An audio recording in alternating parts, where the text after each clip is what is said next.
Lily और जादुई पंछी। एक बार की बात है, घने जंगल के बीच बसे एक छोटे से गांव में लिली नाम की एक युवती रहती थी। वह अपनी दयालुता और छोटे बड़े सभी प्राणियों के प्रति अपने प्रेम के लिए जानी जाती थी। उसने अपना अधिकांश समय जंगल में भटकने, उसके रहस्यों को जानने और प्रकृति की सुंदरता को निहारने में बिताया। एक दिन जंगल में भटकते हुए लिली को एक घायल पक्षी जमीन पर पड़ा मिला।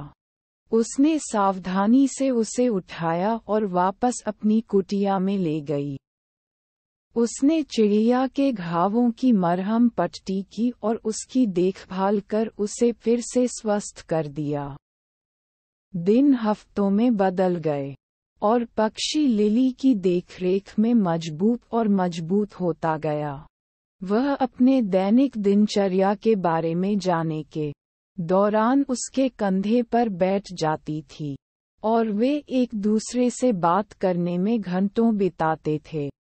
एक दिन चिड़िया ने लिली से साफ और स्पष्ट आवाज में बात की। मेरी जान बचाने के लिए धन्यवाद, इसने कहा। मैं सिर्फ कोई पक्षी नहीं हूँ, मैं एक जादुई पक्षी हूँ। मेरे पास आपको 3 इच्छाएं देने की शक्ति है। उनका बुद्धिमानी से उपयोग करें, क्योंकि एक बार उनका उपयोग किया जाता है तो उन्हें वापस नहीं लाया जा सकता है। लिली चकित और प्रसन्न थी। उसने लंबे समय तक और कठिन सोचा कि उसे क्या चाहिए। अंत में उसने अपनी पहली इच्छा की।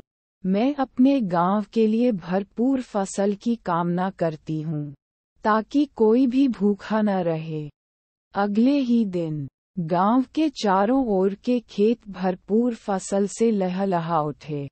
लिली की दयालुता के लिए ग्रामीण चकित और आभारी थे। अपनी दूसरी इच्छा के लिए लिली ने सभी प्राणियों की भाषा को समझने की क्षमता की कामना की। और ठीक उसी तरह वह पक्षियों की चहचहाहट, मधुमक्खियों की भनभनाहट और पत्तों की सरसराहट को समझ सकती थी। जहाँ तक उसकी तीसरी इच्छा का सवाल है, लिली ने बहुत देर तक सोचा कि वह क्या चाहती है।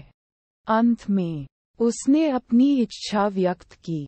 मैं हमेशा प्यार और खुशी से घिरी रहना चाहती हूँ। और ऐसा ही था। लिली ने अपना शेष जीवन प्रेम और प्रसन्नता से घिरा हुआ बिताया। उसने जंगल का पता लगाना और जरूरतमंद लोगों की मदद करना जारी रखा।